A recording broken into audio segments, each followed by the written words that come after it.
경제 고수에게 배워보는 진짜 돈 공부 시간입니다. 오늘은 누구보다도 발빠르게 우리에게 경제 뉴스를 전해주는 경제 전문가를 이 자리에 모셨습니다. 어려운 경제를 아주 명쾌한 입담으로 쉽고 재밌게 풀어주는 분이에요. 머니투데이 방송 권순우 기자입니다. 어서 오세요. 어서 오세요. 안녕하세요. 권순우 반갑습니다.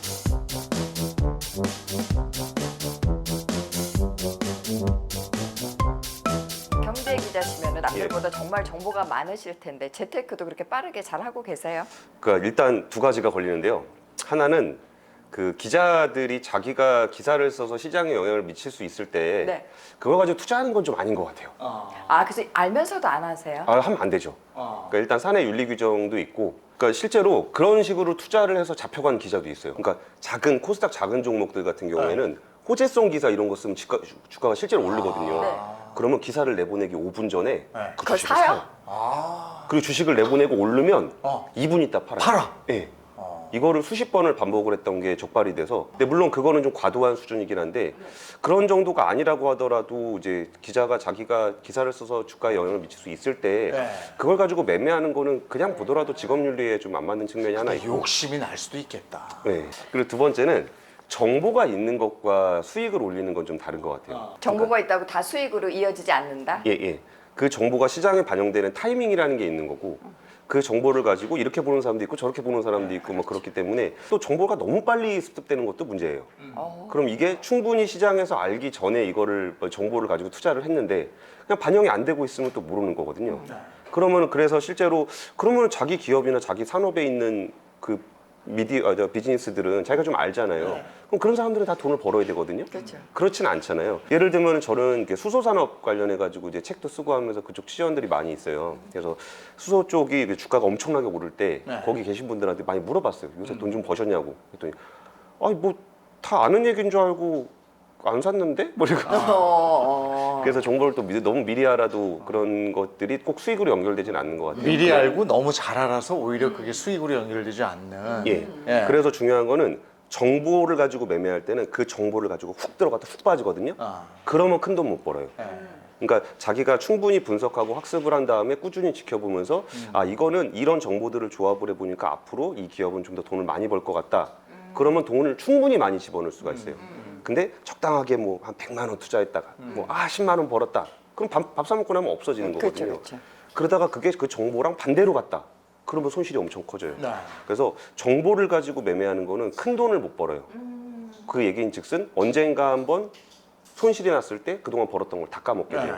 그래서 정보 매매는 전 돈을 벌 수 있는 그런 방법은 아닌 것 같아요. 그래서 주식 투자를 제대로 하려면 그래도 우리가 이제 공부해라 이런 얘기를 하는데 대표적으로 우리가 경제 뉴스를 읽잖아요. 예.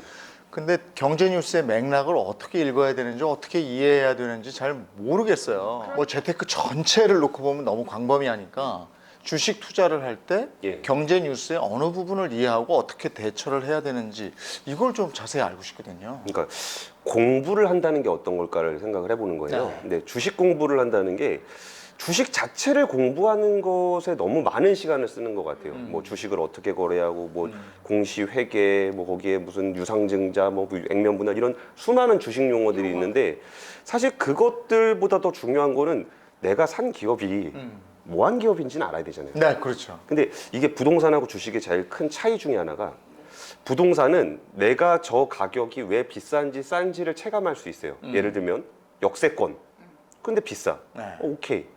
실제로 대단지가 있는 역세권에 가보면은 역 바로 앞에 있는 아파트와 걸어서 2분 더 가면 있는 단지의 가격이 한 5천만 원씩 차이가 나요.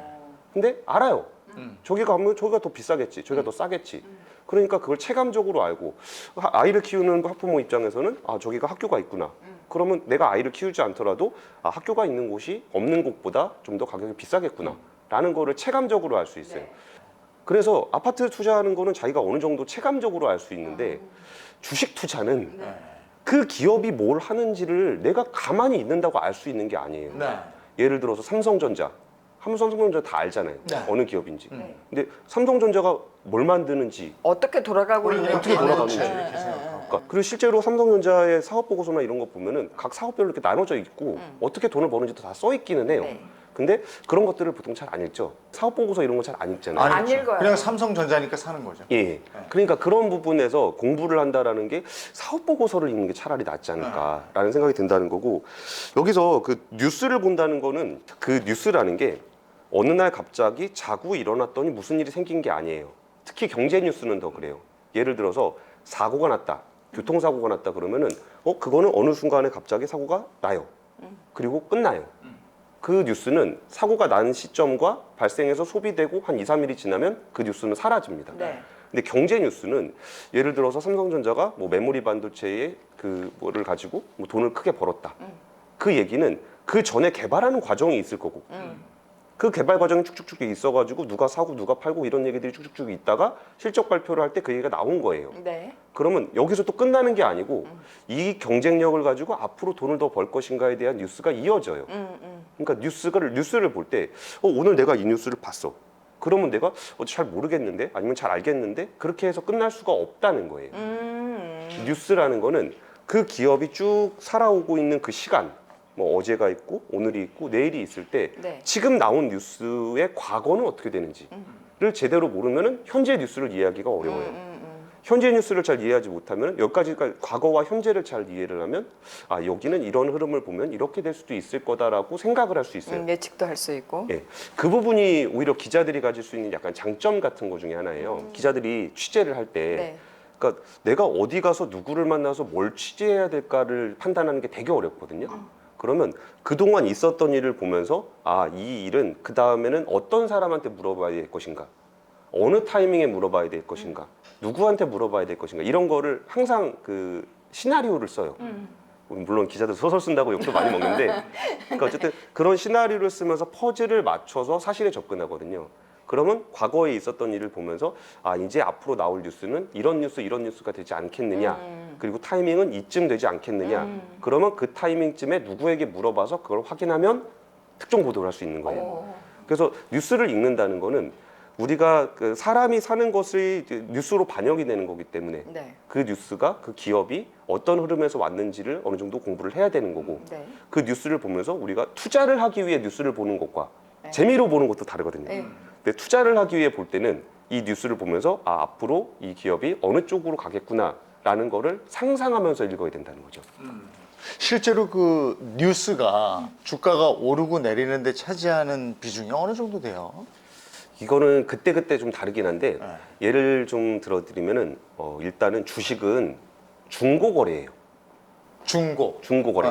그러니까 중고거래와 새 제품의 가장 큰 차이 중에 하나는 새 제품, 예를 들어서 제가 노트북을 하나 산다. 그러면은 LG전자 노트북을 산다 그러면 LG전자에서 출고가를 정해서 저에게 팔죠. 네. 근데 중고 시장에 제가 당근에 갔어요. 그래갖고 이제 임혜진님하고 같이 당근에서 만났어요. 네. 그러면 그 가격은 LG전자 사장님이 정하는 게 아니에요. 그렇죠. 우리끼리 정하는 거예요. 네. 저 생활감이 좀 있긴 한데 조금 좀 이번에 한번 좀 해주십시오. 뭐 저희가 애가 둘인데 뭐 이러면서 이렇게 가격을 정하는 거예요. 그리고 근데 갑자기 그 노트북에 들어있는 무엇인가, 예를 들어서 그래픽 카드 같은 게 품귀가 나서 가격이 막 오를 수가 있잖아요. 그러면 이 노트북을 내가 팔 때 그런 것들이 또 반영이 돼요. 그러면 중고거래라는 거는 우리가 봤을 때 얼마냐가 되게 중요한 거예요. 그러니까 주식도 우리가 삼성전자에서 주식을 사는 게 아니라 삼성전자에서 발행한 주식을 갖고 있는 나와 그거를 살려고 그러는 이재용님과 거래를 하는 거예요. 그렇게. 그럼 둘이서 봤을 때 일단 제 입장에서는 지금이 제일 비쌀 때 팔고 싶은 거고, 그렇죠. 사는 입장에서는 싸게 사고 제일 싶은 싸게 거고. 주고, 이런 관점이 완전히 다른 거예요. 그렇죠. 내가 보기에는 이제 충분히 비싸다고 생각하는 거고, 이재용님 보기에는 충분히 싸다고 보는 거고, 저는 비싸다고 보는 거고. 그럼 여기서 어떤 차이가 나냐? 뉴스에 대한 해석이 다를 수가 있어요. 예를 들어서 삼성전자가 2분기에 사상 최대 실적을 기록했다. 이번에 사상 최대 실적을 기록했습니다. 그래서 저는 이게 지금 사상 최대 실적이니까 그 다음부터는 빠지겠지. 사상 최대 찍었으니까 그 다음부터 좀 내려가지 않겠어? 그렇죠. 그런 마음으로 주식을 팔아요. 근데 이재용님이 보기에는 지금 완전히 경쟁력이 좋아. 그래서 사상 최대 행진을 이어갈 계속 것이야. 갈 거야. 그렇게 볼 수가 있어요. 입장에 따라서 받아들이는 게 완전히 다르네요. 예, 그러면은 그 뉴스라는 거는 그 사람들이 그런 판단을 하는 근거가 돼요. 예를 들어서 2분기 실적이라는 뉴스를 우리가 같이 접했기 때문에 그걸 가지고 사고 파는 사람들의 어떤 판단에 영향을 미치게 되고. 그러면 영향력이 굉장히 그렇죠, 많은 거네요. 그렇죠. 지대한 영향인데요. 예, 그래서 거기 그런 영향력들을 키우기 위해서 팩트를 정확하게 쓰려는 게 있고, 네. 그리고 이제 그 일은 사실 언론만 하는 게 아니라 뭐 애널리스트들도 그런 일을 많이 해요. 네. 제가 보기에는 여긴 더 좋을 것 같아서 바이 사세요. 네. 아니면 제가 보기에는 저는 중립적으로 하겠습니다. 이런 식으로 영향을 미치는 그 수많은 사람들의 의견과 조합과 이거 이제 수급이라는 형식으로 나타나게 되고 사고 팔고 하는 과정에서 주가라는 게 형성이 된다는 거죠. 전문가들이 얘기할 때는 요즘 그 미국 주식에 대해서도 굉장히 많이 얘기를 하고 많은 사람들이 관심을 가지고 또 시작한 사람들도 있더라고요. 밤새도록 확인하고. 미국 시장이 어떻게 돌아갔느냐에 따라서 우리나라 주식 시장이 이렇게 영향을 받는다면서요. 서학개미들도 많고 확실히 영향을 많이 미치죠. 그러니까 1차적으로는 아무래도 그 전반적인 그 기업이 경영을 하는 것도 글로벌하게 연결이 돼 있고 자본도 연결이 돼 있고 그러다 보니까 미국 시장에 영향을 많이 받는 건 사실이에요. 근데 그거보다 더 중요한 좀 구체적으로 좀 미국 시장에 대해 말씀을 드리면은 첫 번째는 미국 시장은 굉장히 큰 소비국이에요. 물건을 사서 쓰는 사람들이거든요. 우리는 전형적인 수출 국가입니다. 그러면 우리의 고객님들의 사정이에요. 그럼 고객님이 물건을 막 돈도 많고 뭘 많이 사려고 해요. 그리고 제가 예전에 좀 재밌게 봤던 포인트 중에 하나가 그 현대상선, 지금은 HMM이라고 불리는 해운사예요. 여기가 한 2,000원 정도를 저점으로 해서 한 조금 올랐어요. 한 4만 원? 어휴, 엄청 올랐네요. 아유, 그걸 엄청 조금이라고 올랐어. 말씀하시는 거예요. 엄청나게 올랐어요. 근데 그때 무슨 일이 있었냐면은 코로나19 때문에 지금 이제 그 경제가 많이 안 좋을 거다. 그러면 해당 물동량도 줄어들 거다. 그래서 주가가 많이 떨어졌어요. 발 묶인다고. 예. 그런데 갑자기 제가 이제 취재를 하다 보니까 노는 배가 없다는 거예요. 왜요? 그랬더니 물동량이 너무 많대요. 코로나인데. 예. 사람만 안 간 거지. 아. 물건은 계속 왔다 갔다 하는 예. 거예요. 그럼 여기서 우리는 뭘 또 생각해 봐야 될까요? 뭘 생각해야 되나요, 그럴 때? 뭐를 싣고 갈까? 예. 우리의 고객님들이잖아요. 이 물건이 미국에 도착해서 팔리면 그 기업의 매출이 됩니다.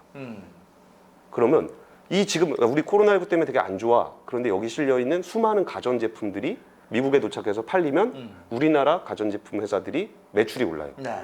그러면 그때까지만 하더라도 야 코로나19라 다들 별로 안 좋은 것 같아 라고 해서 주가가 눌려 있는데 네. 그거 아니다. 지금 가전제품 미친 듯이 팔린다. 네. 그런 식의 그 일단 소비국이라는 것 때문에 생겨나는 우리의 소비국이 잘 되면 우리 기업들은 우리 기업들이 잘 될 거다. 이게 하나 있는 거고 두 번째는 우리나라 주식 시장에 외국인 비중이 한 40% 가까이 네. 돼요. 그리고 그 외국인 40% 중에 또 한 40% 정도가 미국입니다. 가장 커요. 그러면 사실 우리나라에서 미국 시장을 투자하더라도 국내의 심리에 영향을 많이 받거든요. 그러니까 미국 사람들도 그러니까 우리나라에서 무슨 일이 일어나는지 우리나라 사람들보다 잘 알진 못해요. 그럼 미국에서 있을 때 분위기가 별로 안 좋다. 그러면 내가 한국 주식에 투자를 했지만 왠지 팔고 싶은 거예요. 이게 실제로 어떤 식으로 그 발현이 됐었냐면은 코로나19가 우리나라에서 첫 번째 확산이 됐던 때가 3월 초예요. 네. 그때까지만 하더라도 그냥 코스피 지수가 그냥 적당히 좀 내려가는 정도였어요. 근데 제가 그때 무슨 얘기를 했었냐면은 이거는 겪어봐야 한다, 코로나는. 지금 막 선진국들이 그 당시에 우리나라가 중국 다음에 우리나라였잖아요. 그러니까 막 저기 또 동아시아에 있는 국가들이 방역도 잘 못하고 막 그래서 막 그렇게 비난하고 뭐 차이나 바이러스 그렇게 막 욕하고 막 그랬잖아요. 맞아요, 그랬어요. 근데 이게 우리도 처음에는 중국 뭐 우한 바이러스니 막 그러면서 욕하다가 예. 막상 해보니까 야 이거 장난 아니네 싶잖아요. 그래서 분명히 코로나 바이러스는 선진국에도 갈 거고 선진국도 그걸 경험하면 이게 생각보다 큰일이라는 걸 알게 될 거다. 실제로 3월 초에 우리나라가 겪고 3월 중순 이후에 미국에 갔어요. 그랬더니 미국이 난리가 난 거예요. 네. 그리고서 갑자기 코스피를 팔아요. 우리나라가 코로나가 왔던 건 3월 초인데 주가가 빠지기 시작한 건 미국 시장에서 미국의 코로나를 겪었던 3월 중순 이후에 네. 폭락을 하기 시작하는 거예요. 그 정도로 이제 자본이 연결되어 있기 때문에 큰 돈이 움직이는 미국 자본가들의 센티멘탈을 영향을 많이 미치기 때문에 미국에 또 관심을 가져야 되는 게 있고 세 번째는 그러니까 미국의 트렌드를 좀 우리나라가 따라가는 경향이 있어요. 우리가. 그러니까 우리 장 투자를 하는 거잖아요. 그러면 예를 들어서 우리나라도 수소 산업이 있었는데 그 전까지는 그냥 우리나라 수소 기업은 별로 관심을 못 받다가 갑자기 미국에서 수소 관련한 트럭이라든지 아니면 정책적으로 뭐 연료전지라든지 이게 주가가 확 올랐어요. 네. 그랬더니 한국은 뭐 없냐? 그러면서 한국의 수소 테마가 움직이기 시작해요. 그리고 또 메타버스. 요즘 메타버스 얘기 되게 많이 하잖아요. 근데 우리나라에서 메타버스를 그렇게 테마화 해가지고 하는 것이 그렇게 많이 있진 않았거든요. 근데 미국의 러블록스라든지 그런 메타버스 회사들의 주가가 쫙 올라가고 나니까 그럼 한국은? 이런 식으로 많이 해요. 그래서 우리나라 시장 글로벌하게 트렌디하게 앞서가는 섹터들을 미국에서 먼저 확인할 수 있고 그러면 저게 유행이네. 그럼 한국엔 뭐가 없을까? 미국에서 실제로 미국이 아무래도 우리나라보다는 좀 앞서가는 산업들을 많이 하잖아요. 네. 그러니까 거기에서 하는 걸 보고서 한국에 있는 기업가들이 실제로 그런 걸 벤치마크하기도 해요. 네. 그러면은 미국에서의 트렌드를 잘 보면은 앞으로 그 이후에 한국에서 오는 트렌드도 예상해 볼 수 있어요. 그러면 주식적인 측면이나 비즈니스적인 측면이나 실물이나 자산이나 그 미국 시장에 대해서는 꼭 관심을 가져야 된다는 거죠. 그리고 또 뉴스를 읽을 때요. 그 맥락을 읽으면서 이게 호재인지 악재인지 그런 것도 좀 판단을 해야 되잖아요. 그게 진짜 문제인 게 말귀를 못 알아듣겠는 거예요. 제가 보면서도. 그 뉴스를 읽을 때 그 주식이나 이런 데의 호재의 키워드는 뭐예요? 요거 놓치지 마세요 하는 거는 어떤 게 있습니까? 호재. 네. 근데 참 뉴스의 호재와 주식시장의 호재는 좀 다를 수도 있을 것 같아요. 그렇습니다. 그러니까 예를 들어서 삼성전자 2분기 사상 최대 실적 좋죠. 좋죠. 네. 근데 주가는 빠져요. 글쎄요. 그게 희한해. 근데 이미 반영된 거예요? 그러니까 이런 것들이 호재냐 악재냐는 딱 정해져 있는 게 아니라 그 맥락에서 판단을 해야 되니까 어려운 것 같아요. 그리고 그 호재라는 것과 악재라는 것이 오늘 발생할 것이냐, 오늘 반영할 거냐, 내일 발생할 거냐도 다를 건데 예를 들어서 그냥 특별히 고민 없이 악재로 볼 수 있는 거는 최대 주주 매도. 그렇지. 주주가 주주가 자기네 주식을 팔았다는데. 팔면은 그거는 그 기업에 대해서 제일 잘 아는 사람이잖아요. 이 기업에 대해서 제일 잘 알고 있는데 이게 주가가 이 사람이 팔았어. 이 사람이 팔았어. 네. 그건 일반 고점이라는 투자자들은 얘기죠. 굉장히 실망하게 되죠. 예. 그래서 실제로 제가 이렇게 취재를 하면서 최대주주 매도가 났을 때 실제로 왜 팔았는지, 그러니까 최대주주라는 특수관계인들, 뭐 임원들 팔 때 물어봐요. 근데 최대주주가 사실은 그렇게 돈 벌겠다고 빨리빨리 팔아버리고 그러진 않아요. 그러니까 이게 그 공시라는 걸로 다 공개가 되기 때문에 그런 것도 좀 부담스럽고 자기가 팔면 시장이 어떻게 반응할지도 너무 잘 알고 있기 때문에 잘 안 해요. 근데 뭐 좀 팔았길래 그전에 그 회사는 성이 같은 다른 임원이 팔아서 집안이. 집안 사람인데 팔았나 보다. 그럼 이거 악재다. 그래가지고 이제 물어봤더니 공장님 그런 거 아니에요. 진짜 거기 그 우리 저기인데 그 처남인데 전세값 올려. 예. 그래서 한 거다. 뭐 그렇게 진짜 아무 일도 아닌 경우도 있어요. 그리고 얼마 전에는 그 애플카 논쟁 논란 때문에 현대차 주가가 애플카 한다 그래서 쭉 올랐다가 쭉 빠지고 근데 그 과정에서 현대차 임원들이 주식을 팔아서 논란이 된 적이 있어요. 그때도 진짜 애플카 안 되는 거 진짜 알았냐. 뭐 그래가지고 이제 그 해당되는 분들한테 이제 건너 직접 물어보면 또 얘기 잘 안 해주시니까 건너 물어봤더니 거기에 장가 보내려고 그랬다고. 장가보내려고 돈이 팔았다고? 필요해서 네. 개인적인 그리고 사정이 있으니까. 그 주식을 산 것도 그 주가가 그러니까 여기도 그럼 반대가 되는 거는 최대 주주 주주 매수네요. 호재겠지. 이건 열로 가면 매수가 되겠죠. 그럼 최대 주주가 주가 잘 오르겠다. 그래서 주식을 사는 경우 별로 없어요. 얼마 전에 정의선 씨가 현대차를 800억어치 매수를 해가지고 그날 잠깐 반짝하고 올랐어요. 그날 반짝 올랐다고 생각하시지만 지금은 그 800억이 2천억이 됐습니다. 그렇게도 보는 건가 봐요. 우리는 그래서 안 되나 봐. 그럼 이게 최대 주주가 살 때 들어가 사야 되겠네요. 그러니까 우리가 호재라고 할 때 최대 주주가 사니까 호재야. 그래서 그날 샀는데 3% 올랐어. 그럼 팔어. 이게 아니라는 거야. 가지고 있어야지. 근데 그분들은 이게 지금 우리 회사는 지금 충분히 가치에 비해서 저평가된 것 같아. 그리고 이분들은 사실 주가에 대한 판단보다 그때가 언제 정의선 회장이 그 주식을 샀냐면은 코로나 때문에 주가가 완전히 폭락하고 있는 상황에서 그 상황에서 이게 우리 주주분들한테 시그널을 보내고 싶다. 그러니까 내가 책임지고 이 경영을 할 거다. 나는 당신과 이해 공동체다. 나도 여기에 주식 샀다. 여기서 더 빠지면 나도 손해 본다. 그러니까 나를 믿고 한번 같이 버텨보자. 견뎌보자. 그런 시점에 많이 들어갑니다. 그러다 보니까 그 시점이 의외로 저점인 경우가 많아요. 그때 샀어야 되는데 그랬어. 근데 우리가 그러니까 투자를 하기가 좀 어려운 거는 우리 또 그리고서 한 10% 20% 오르면 또 팝니다. 이게 코로나가 개선되는 것까지를 쭉 보면서 주식을 해야 되는데 주가가 좀 올랐으니까 팔고 이러니까 좀 잘 안 되는 경우가 있어요. 그리고 반대로 최대주주가 주주를 매도하는 경우를 최근에 좀 재밌는 사례들이 몇 개 있었는데 그 애니능률이라고 그 윤석열 테마주 주가 많이 올랐습니다. 무슨 테마주 이런 건 위험하던데. 대원전선인가? 대원전선도. 네. 거기 애니능률은 회장님이 파평윤 씨라는 이유로 올랐어요. 그리고서 그 회사에서 그 공시를 했어요. 우리는 윤석열 씨하고 관련이 없다. 예. 근데도 계속 그냥 올라갔다 내려왔다. 그러든 말든 우린 산다지 뭐. 그러니까 대주주가 보여주는 겁니다. 비싸다. 매도. 아, 그랬어요. 비싸니까. 그러니까 자기의 기업 가치에 비해 훨씬 비싸니까 자기가 가지고 있던 자사, 그러니까 최대주주 주식은 아니고 네. 회사가 가지고 있는 자사주를 그냥 팔아버렸어요. 그랬어요. 그리고 이런 경우는 어떤 일들이 되냐면 이게 테마주를 이렇게 쭉 올랐을 때 대주주가 매도를 하는 경우가 있어요. 종종. 그 주가 다시 가는 경우 별로 없습니다. 왜냐면 얼른 팔아야 되네. 기업의 펀더멘탈이 그 정도까지 안 되고 그게 절대 불가능할 것 같으니까 대주주가 파는 거거든요. 그럼 심지어 이게 진짜 이런 테마주나 어떤 작은 회사들 이런 거에만 영향을 미치는 게 아니라 작년과 재작년 2019년, 18년 그 대북 관계 좋을 때 대북 테마주 그렇죠. 그때는 진짜 애널리스트들도 다 추천했어요. 그리고 현대로템이라는 철도를 만드는 회사. 근데 철도가 돈이 안 돼요. 그러니까 나라에서 공공 수주를 하기 때문에 이익을 안 줘요. 그러니까 막 수주는 몇 조 되는데 버는 돈은 없어. 그래서 주가가 그냥 고만고만합니다. 거기에 제일 세게 물려있던 중요한 플레이어가 모건 스탠리, 외국계 투자자. 여기는 옛날부터 들고 있었는데 계속 물려있었어. 십몇 년을. 그러다가 대북 테마주로 쭉 오르니까 감사합니다. 그리고 팔고 다 나가버렸어. 어떡하면 그리고 좋아. 그 주가는 그 이후로 한 번도 못 갔습니다. 그래서 대주주의 주식 매수 매도는 호재, 악재 이렇게만 보실 게 아니지만 어쨌든 이 호재는 이런 식의 호재고 악재는 이런 식의 악재다. 이런 거를 좀 말씀을 좀 드리고 싶어요. 저는 그리고 이거 굉장히 궁금해요.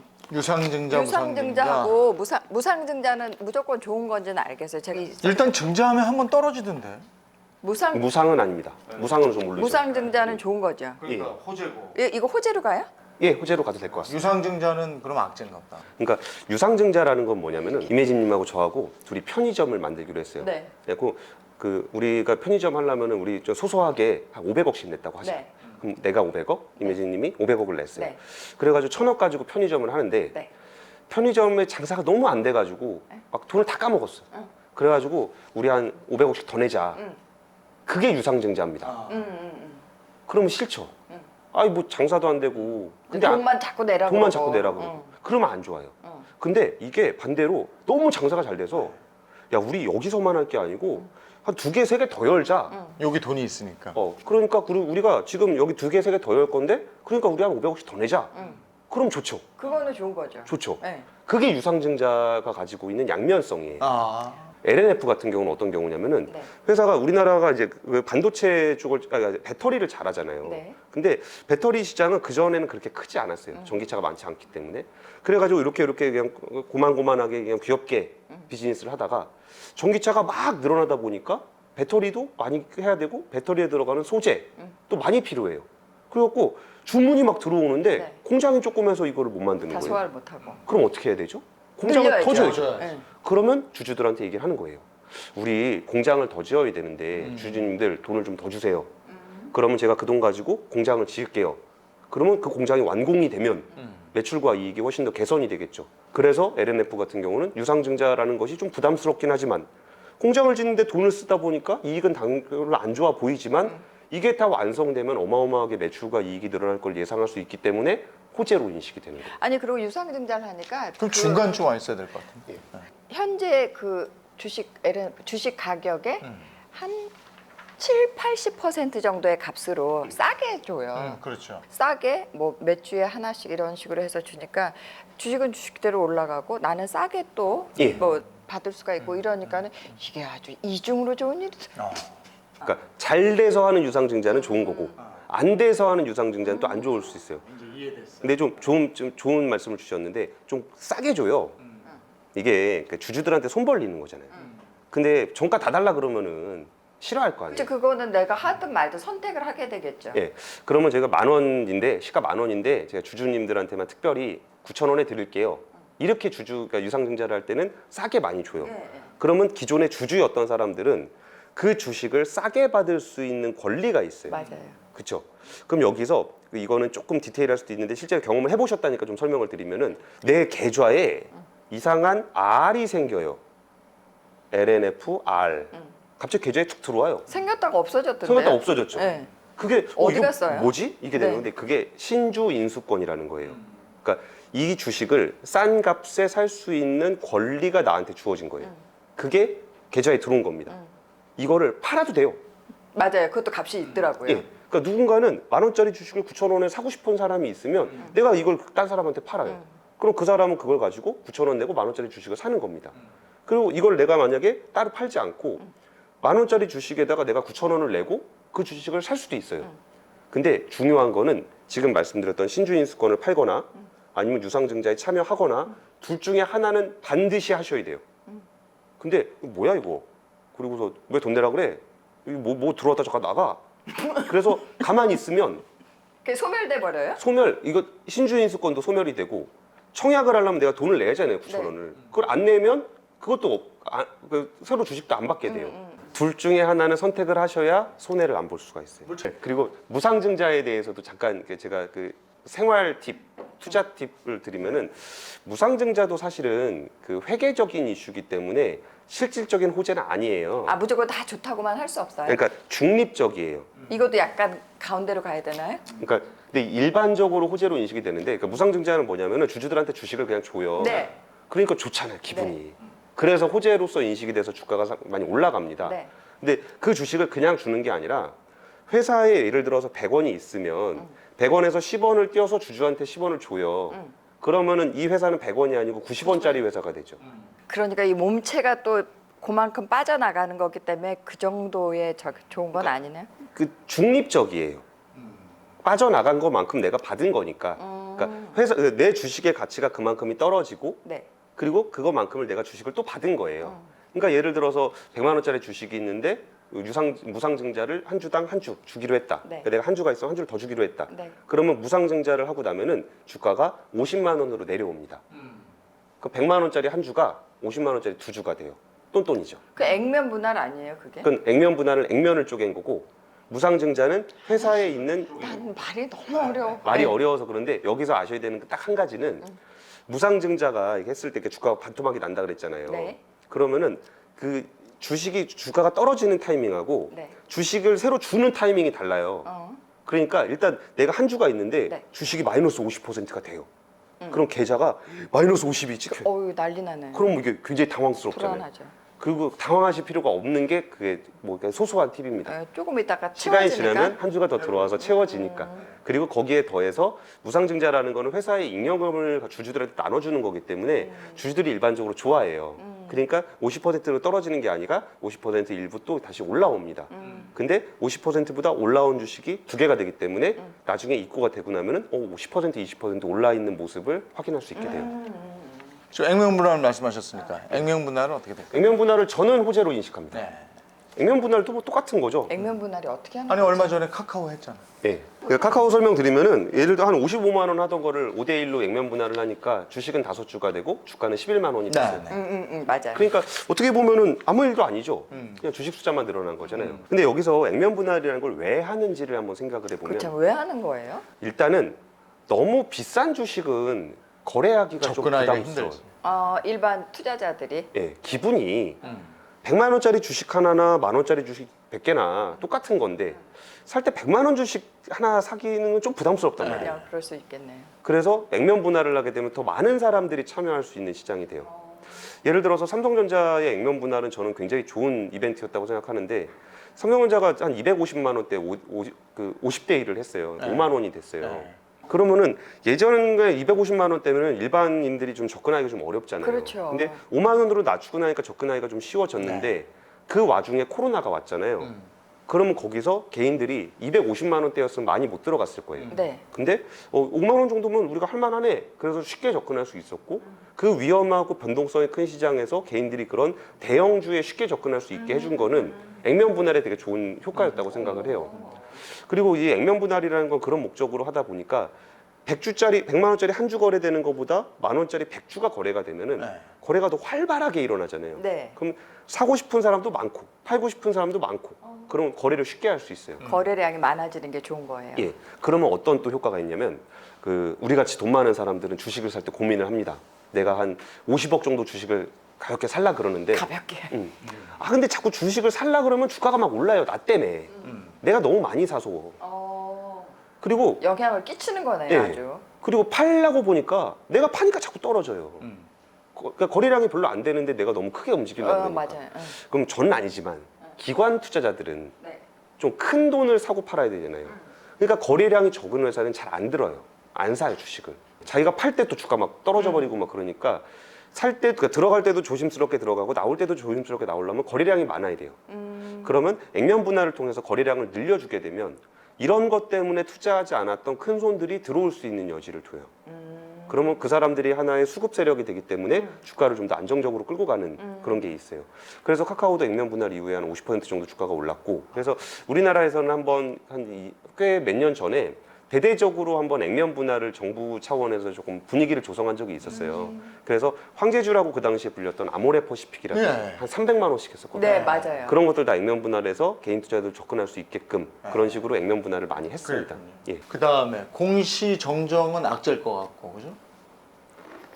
이거의 정정은 짝인데 짝. 판매 계약. 예.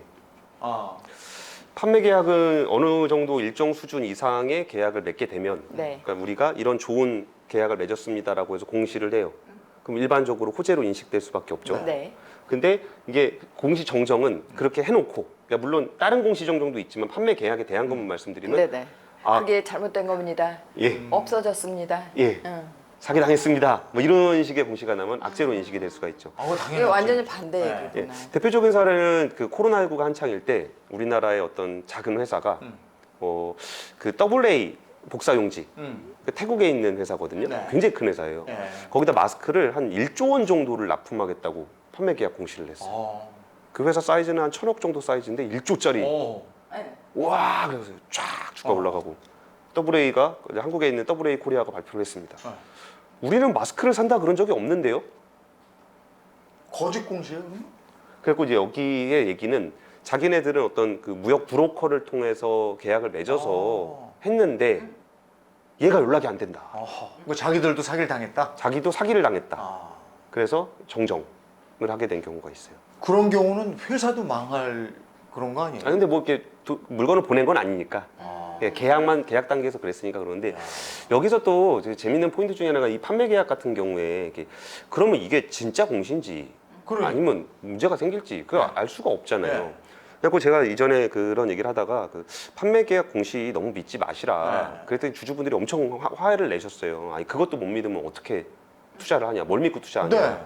근데 사실 우리가 비즈니스를 한다는 거는 내가 진짜 열심히 이걸 하려고 하고 최선을 다해 노력을 해도 성공할 때도 있지만 실패할 때도 있어요. 맞아요. 근데 그 실패한 이유가 내가 일부러 실패를 했는지, 그러니까 내가 돈을 다 빼돌려 놓고, 아유 내가 뭐 실패해서 돈을 다 날렸네. 그래도 내가 빼돌릴 수 있잖아요. 네. 그래서 그랬는지, 아니면 진짜 열심히 해서 사업이 안 됐는지 그건 모르는 거잖아요. 그러니까 이 부분에 대해서 투자자들은 판단을 해야 돼요. 이 회사가 이런 계약을 잘 수행할 수 있을 것 같은 회사인가? 아니 근데 그래도 잘못된 공시에 대한 페널티는 있어야 될 것 같은데. 그러니까 거기에 대해서 벌점을 매기긴 했는데 네. 그렇다고 해서 손해본 내 주가가 돌아오는 건 아니기 때문에. 그러니까 손해본 사람이 많을 텐데. 그래야 공시할 때 다음번이라도 신중하지. 그래서 그 거래소에서 공시를 유세할 때도 이제 판매 계약 공시가 있고 그냥 기타 경영에 관한 사항, 네. 그냥 뭐 우리가 그냥 주주들한테 할 말 있어요 공시가 있어요. 그래서 어지간하면은 판매 계약 공시는 호재로 인식되기 때문에 확실한 계약이라고 니네가 완벽하게 증빙할 거 아니면 그렇죠. 그냥 할 말 있어요 공시를 해라. 할 말 그런 있어요, 식으로 공시. 이제 거래소가 이걸 그게 바꿔놨습니다. 낫다. 저는 이걸 하나 맞춰보겠습니다. 이건 호재라고 생각합니다. 맞죠? 예, 고배당 호재지. 고배당은 주식 관련 사채 발행은 악재일 거고. 이게 고배당은 좋죠. 네, 좋죠. 그리고 배당은 어떤 시그널을 주냐면은 배당을 한번 올렸다 낮추기 되게 어려워요. 그러니까 안 주던 애가 안 주는 건 또 그냥 그럴 만한데. 주던 애가 안 주면 화나는 거죠. 그렇죠. 그러니까 이건 일종의 그 주주들과의 약속이거든요.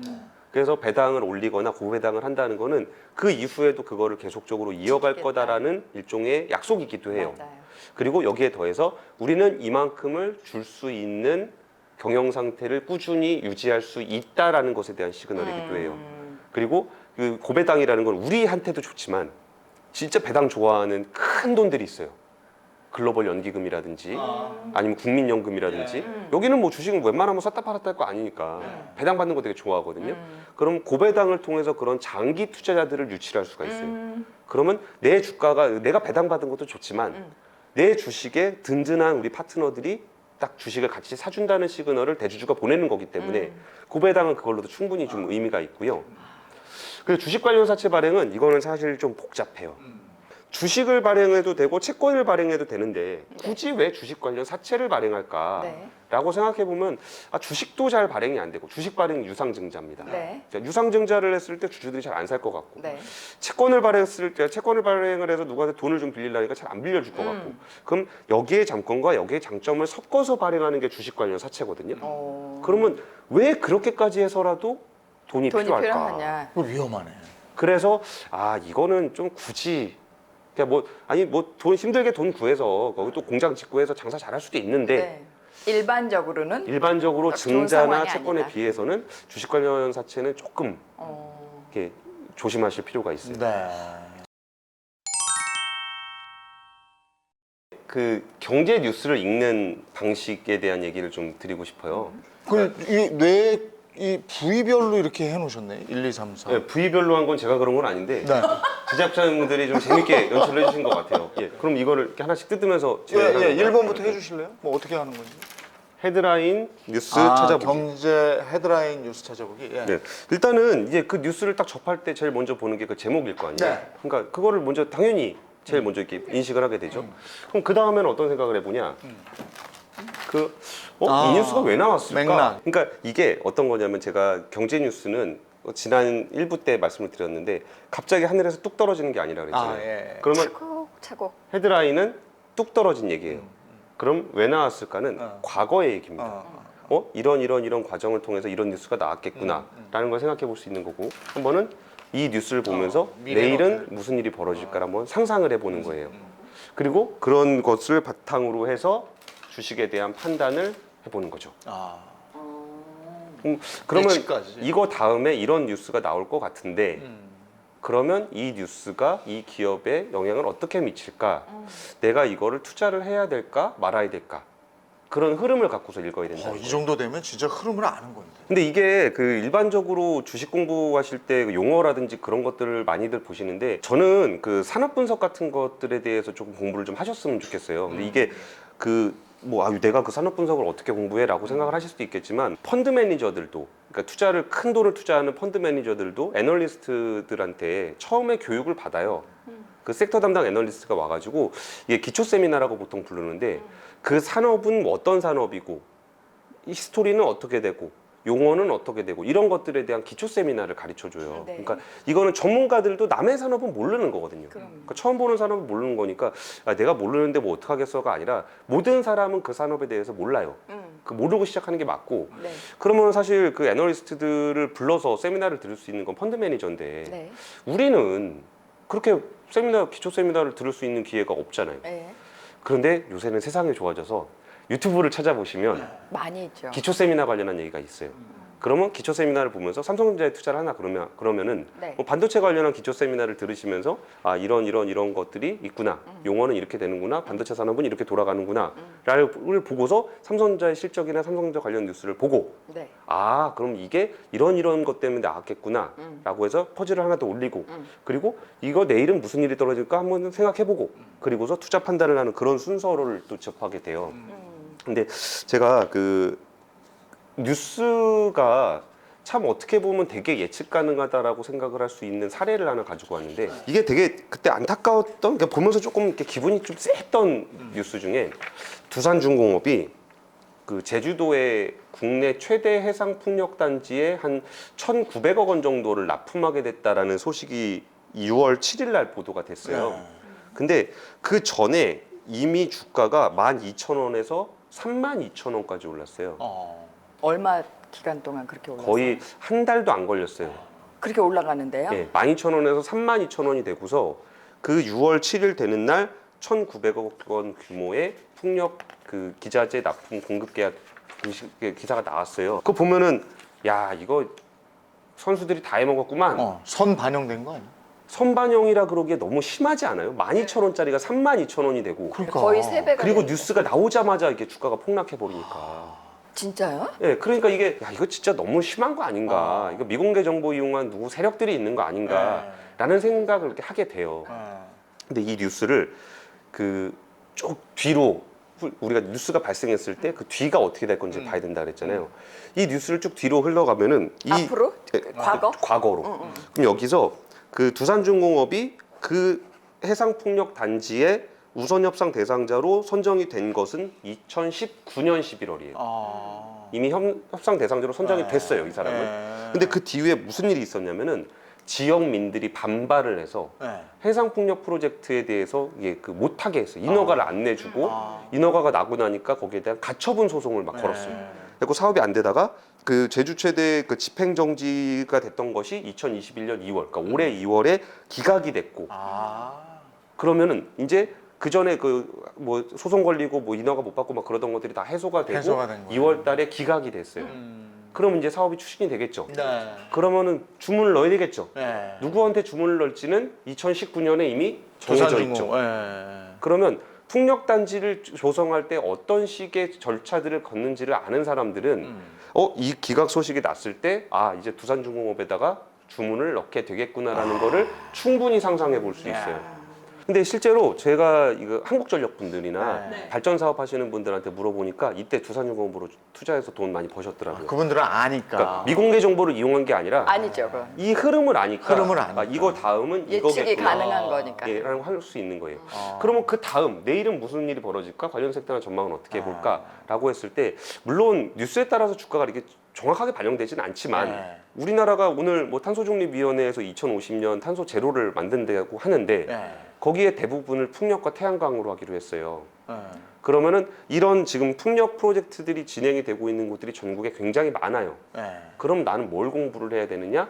각 프로젝트마다 그 단계들이 어떻게 되고 협상자가 그 계약자들을 선정하는 과정이 어떻게 돼 있고 그러면 이게 언제쯤 이 프로젝트가 시행이 될 거다라는 거를 충분히 예상해 볼 수 있다는 거예요.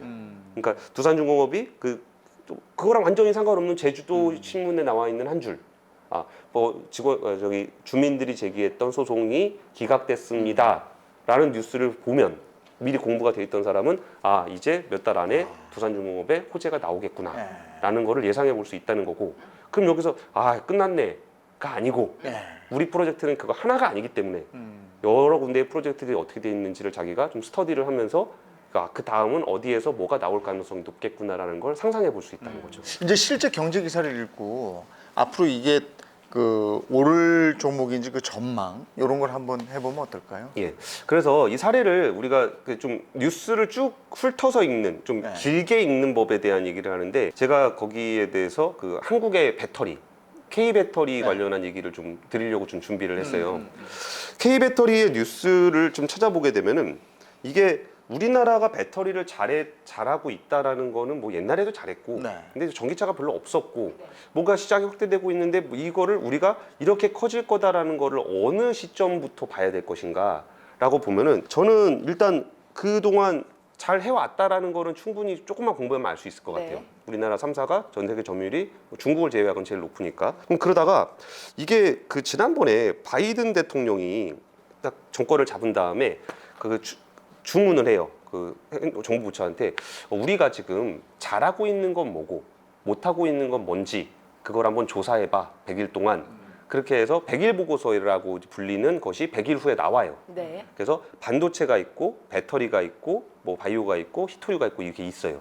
그럼 그중에 배터리가 들어갔는데 그 보고서에 보면은 우리나라가 미국이라는 나라가 자동차의 굉장히 강국인데 우리나라에는 배터리가 없어. 배터리를 만드는 데가 없어. 그리고 배터리를 만드는 것뿐만이 아니라 배터리에 들어가는 소재도 없어. 그리고 그 소재를 만드는 원재료는 있어. 그러면 우리가 원재료가 있는데 이걸 못 만들어서 해외에다가 원재료를 팔고 더 비싼 소재를 우리가 사와야 되는 거야. 라는 보고서를 바이든 100일 보고서에서 보고를 해요. 그러면 바이든 대통령은 뭘 해야 될까요? 그럼 만들 저기를 찾아야 되겠죠? 우리나라 안에 배터리 공장을 만들어야 되겠구나 네. 라고 생각을 하게 되는 거고, 그러면은 거기서 공장을 만들게 되면 또 일자리도 창출이 되고, 네. 그러면 우리가 그냥 갑자기 오늘부터 배터리 공장 만들래요 할 수는 없잖아요. 네. 그러면 제일 배터리를 잘 만드는 회사들이 미국에 와서 배터리를 만들어 주기를 바라는 거예요. 네. 그러면 누가 갈 거냐? 우리 전 세계 1위 회사는 중국의 CATL입니다. 네. 그러면 중국 회사 와서 미국에다 공장 만들어 달라고 미국이 굳이 그 관계가 있는데 안 그러죠. 굳이 원할까요? 네. 그러면 그 다음은 누구냐? 우리나라에서 우리나라. 많이 갔잖아요. 그래서 LG 에너지 삼성에서도 솔루션, 가고 삼성 SDI는 지금 추진을 하고 있고요. SK 이노베이션이 또 들어갔어요. SK도 가고. 그래서 정상회담 때 거기 기업 총수들이 같이 갔을 때 바이든 대통령이 일어나서 삼성 스탠드업 스탠드업, 뭐, 네. 현대차 스탠드업, SK 감사합니다. 네. 배터리 공장 져줘서 감사합니다. 이렇게 하잖아요. 영어 잘하시네요. 아, 제가 바이든 대통령하고 좀 이따 전화 한번 드려볼게요. 형이 잘 지내시는지. 그 과정들이 뭐냐면은 한국이라는 도시, 그러니까 국가에서 뭔가 그러니까 전기차 배터리를 만들던 회사들의 영역이 그 미국 시장에 본격적으로 전기차가 개화되기에 앞서 배터리가 먼저 들어가 있었고, 우리나라가 타겟으로 하고 있는 시장이 지금은 요만큼이었지만 훨씬 더 커졌다라는 걸 확인할 수 있어요. 그런 것들이 이제 이런 뉴스를 보면서 바이든 대통령이 우리를 불러, 그래갖고 여기에 뭐 공장을 지어달라고 해. 그러면 여기에 어마어마한 돈이 들어갈 거고, 여기서 어마어마한 배터리가 만들어질 거고, 그러면 미국의 전기차 시장이 바뀜에 따라서 그 기업들은 그대로 수혜를 볼 수 있어 라는 것을 예상해 볼 수 있다는 거죠. 그리고 또 그 유럽 같은 경우에도 네. 그 배터리를 만들어야 되는 거는 누구나 다 알고 있어요. 전기차가 많이 팔릴 거니까. 네. 근데 생각을 해보니까 이게 한국, 중국, 일본 그 한중일 아시아 기업만 배터리를 거기다 만드는 것까지는 오케이. 근데 걔네한테만 의존할 수는 없지 않냐라는 생각이 드는 거예요. 네. 그래서 그 지역에 있는 스타트업들을 키워요. 그래서 이거 우리가 한국 선수들 불러올 테니까 좀 배우고 좀 해가면서 이렇게 좀 우리도 만들어 보자라고 하는 것들을 이렇게 프로젝트가 진행이 됩니다. 그럼 어쨌든 걔네들도 시작하게 되겠지만 우리나라 기업들도 거기 가겠죠. 네. 그리고 우리나라 기업들을 불러야만 하잖아요. 그래서 지원금을 많이 줍니다. 공장 하나 짓는데 막 1,000억씩 2,000억씩 막 지원해줘요. 그러면 우리나라 영역이 미국도 있지만 유럽으로도 확대되는 모습을 보게 되고, 그럼 그 다음에 또 생각을 해보는 거죠. 공장이 가면 우리가 뭐 세멘트만 발라서 공장을 만드는 건 아니잖아요. 네. 뭐가 필요하죠? 사람? 사람도 필요하고, 설비, 그 배터리를 만드는 기계? 장비, 이런 것들이 필요할 거 아니에요. 그러면은 누가 거기에 따라가서 그 장비를 공급한다인 즉슨 그 회사한테 매출이 올라간다는 얘기죠. 그렇죠. 네. 그러면 그 매출이 올라가는 그 회사를 찾으면 SK 이노베이션 주가 너무 많이 올랐는데? 라고 생각할 게 아니라 공장을 지으려면 장비를 만들어야 될 텐데 장비는 어디서 만들지? 어디서 만들까? 그러면 거기서 뭐 LG 에너지 솔루션이나 SK 이노베이션이 뭐 난생 처음 보는 장비사들하고 일하지는 않을 거 아니에요. 네. 그러면 어디하고 계약을 맺었다는 걸 확정하는 걸 알기는 어려워요. 비밀일 거예요. 기자들도 취재가 안 돼요. 하지만 지금 있는 공장의 장비를 누가 설치했는지는 알 수 있죠. 그러면 이런 회사들이 이 공장 증설에 따른 효과를 볼 수 있겠구나 라는 걸 알 수가 있어요. 그러니까 이걸 조금 더 단순화시킨 모델을 반도체에다가 대입을 해보면은, 반도체에도 이제 100일 보고서에 들어갔었잖아요. 아까 삼성 축하합니다, 감사합니다 했잖아요. 그러면은 그 반도체 중에서도 첨단 공정을 만드는 반도체 장비는 그 EUV 장비라고 되게 첨단 공정을 만드는 장비예요. 전 세계에서 ASML이라는 회사 혼자 만들어요. 그러면 100% 그 회사는 들어가겠죠. 그게 오르겠네 또. 그리고 그거 그 기계 한 대에 한 2천억 정도 해요. 그리고 걔네밖에 못 만들어요. 근데 삼성만 부른 게 아니고 TSMC도 미국으로 불렀잖아요. 예. 그러면 대만에서도 저 장비를 사야 되고, 삼성에서도 저 장비를 사야 되고, 그 여기다가 짓겠다고 했으니까. 그래서 ASML이 그 당시 시점에 충분히 예상할 수 있었다는 거죠.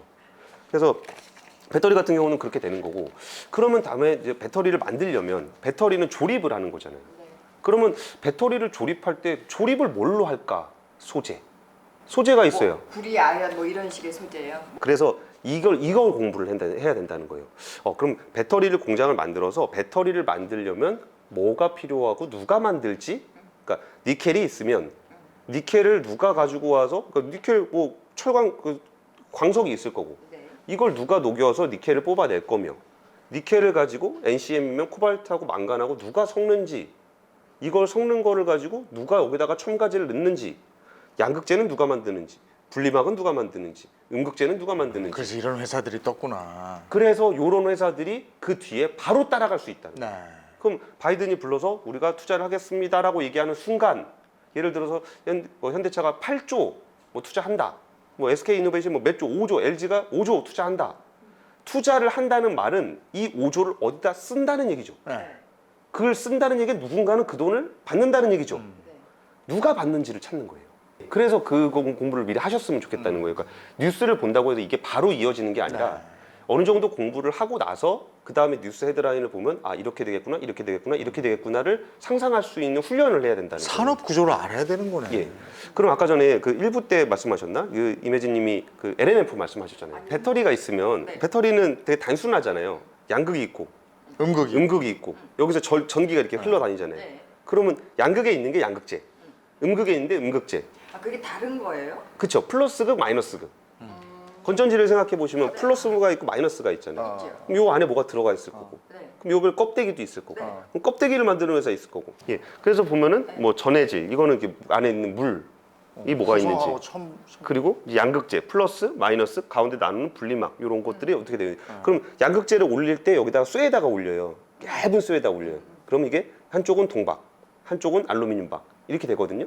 그러면은 아 배터리 공장을 짓는구나, 5조를 투자하는구나라고 하면은 이런 훈련이 돼 있는 사람은 아 그다음은 어디지? 저기 어디지? 착착착착. 그래서 근데 이게 지금 어느 정도 수준이냐면은 뭐 LNF도 그렇고 에코프로비움도 그렇고 포스코케미칼도 그렇고 요새 뉴스가 그러니까 뉴스를 한번 이렇게 쭉 찾아보시면 뭐 이 공장 준공, 3공장 준공, 4공장 준공, 5공장 준공 이렇게 나오거든요. 그게 어느 정도냐면은 이렇게 이 공장을 착공을 했어요.